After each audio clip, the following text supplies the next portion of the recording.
आइए आपकी मुलाकात करवाते हैं देश और दुनिया की दिग्गज टू व्हीलर और three wheeler company Bajaj auto से। और बजाज ऑटो के एग्जीक्यूटिव डायरेक्टर राकेश शर्मा साहब हमारे साथ कार्यक्रम में हो रहे हैं शामिल।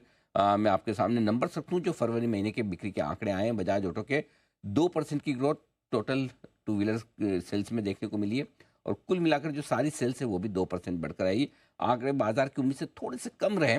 जानने की कोशिश करते हैं कि किस तरह के आगे ग्रोथ के प्रोस्पेक्ट है। शर्मा साहब, बहुत बहुत स्वागत है आपका सर, धन्यवाद हमें समय देने के लिए। Good morning. थोड़ी सी टू व्हीलर्स ग्रोथ 2% आई है, सिंगल डिजिट में आई है, लो सिंगल डिजिट में। क्या कहीं कुछ धीमेपन के संकेत है, या फिर ये एक ही महीना ऐसा जो नजर आ रहा है थोड़ा हल्का? नमस्कार अनिल जी। नमस्कार सर। वाकई में फरवरी थोड़ा सा सरप्राइज था, हम्म। क्योंकि आप कोई भी सेगमेंट देख लो फरवरी में, चाहे वो इलेक्ट्रिक टू व्हीलर हो, स्कूटर हो या आइस मोटरसाइकिल हो, सब में नेगेटिव आया है। लेकिन जैसा कि आपने भी कहा कि इस फरवरी के परफॉर्मेंस को हम प्रोजेक्ट करके पूरे अगले कई महीनों के लिए मीनिंग नहीं इसमें से निकालेंगे अगर, तो ये गलत बात होगी। क्योंकि हम लोगों का क्या ऑब्जर्वेशन है कि पिछले कई सालों से जो डिमांड का पैटर्न है वो अप एंड डाउन बहुत शार्पली जाने लगा है। पहले ये जेंटल कर्व्स होते थे, अब ये बिल्कुल पीक और ट्रफ होते हैं।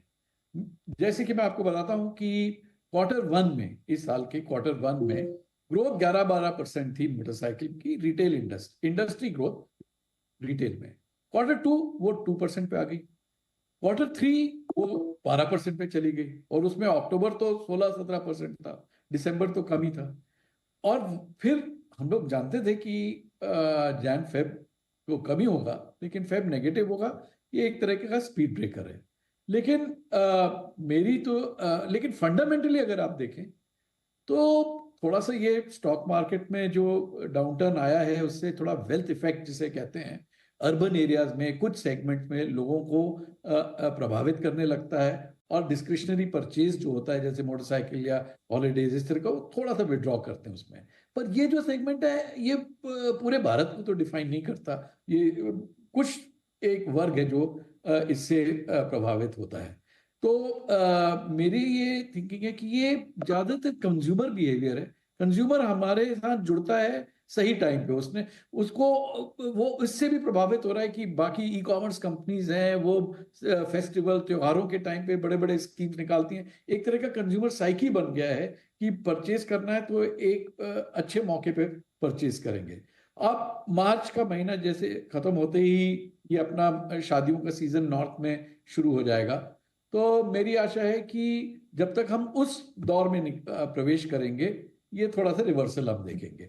और जो इंडस्ट्री का ग्रोथ हम लोग अंडरलाइन जो महसूस कर रहे हैं वो 6 to 8% के बीच में है। हर महीना 6 to 8% से नहीं ग्रो करेगा, कुछ महीने 12% से ग्रो करेंगे, कुछ महीने 0% पे ग्रो ठीक करेंगे, बात है। बट फंडामेंटली 6 to 8% का लग रहा है।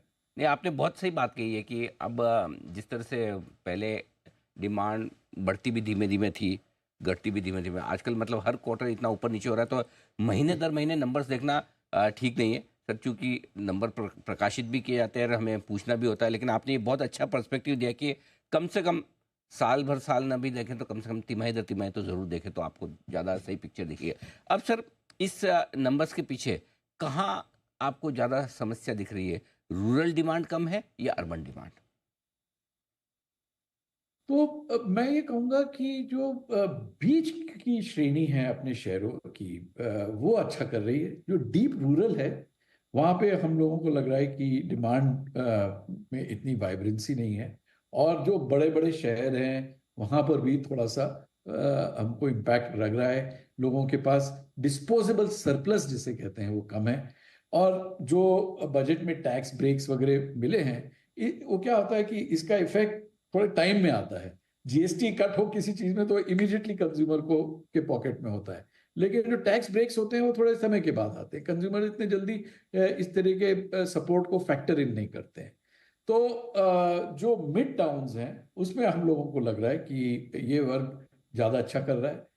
नॉर्थ और जैसे उत्तर प्रदेश, पंजाब, हरियाणा, दिल्ली, ये जो क्षेत्र हैं, थोड़ा बहुत वेस्ट, ये बाकी जैसे साउथ और ईस्ट से कहीं ज्यादा अच्छा कर रहे हैं। और यहाँ पे भी आपको देखने का मिलेगा कि 10-10 परसेंटेज पॉइंट का फर्क है। मतलब अगर साउथ 0 पे है तो नॉर्थ +10 पे है। मतलब मैं ऐसे कह रहा हूँ कि 10-10 12-12 परसेंटेज पॉइंट्स का फर्क है। तो ग्रोथ का इस तरह से डिस्ट्रीब्यूशन है। ठीक बात है। अच्छा, इलेक्ट्रिक व्हीकल सेगमेंट की डिमांड किस तरह की है? और वहाँ पर मार्केट शेयर 25% के आसपास का आपका है, वो मेंटेन है और बढ़ा है?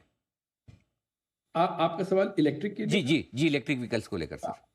हाँ, उसमें हमारा मार्केट शेयर बरकरार है, बल्कि थोड़ा बहुत बढ़ रहा है। अगर मैं इलेक्ट्रिक स्कूटर को लूँ तो इसको 1 लाख के करीब बिकते हैं इलेक्ट्रिक स्कूटर। इनको 2 वर्गों में बांटा जा सकता है। एक वर्ग हुआ 1 लाख रुपए से नीचे की कीमत वाला, और दूसरा है 1 लाख रुपए से ऊपर की कीमत वाला। दोनों तकरीबन 50% ईच हैं। हमारा जो पहला एक्शन था वो 1 लाख के कम में जो हम ऑपरेट कर रहे थे, वहां हमको पहले ही लीडरशिप मिल चुकी थी और सक्सेस थी हमारी। और पिछले 2 महीनों से हमने 1 लाख के ऊपर वाले क्षेत्र में प्रवेश किया है। और वो जो 3.5 सीरीज, चेतक का 3.5 सीरीज है, वो काफी सक्सेसफुल रहा है। और उसमें भी हम लोगों को जबरदस्त मार्केट शेयर मिलने लगा है। तो हम नीचे के वर्ग में डिफेंड कर रहे हैं और ऊपर के वर्ग में मार्केट शेयर को एक्वायर कर रहे हैं। तो ये कॉम्बिनेशन काम कर रहा है और मुझे लगता है कि ये सस्टेनेबल है।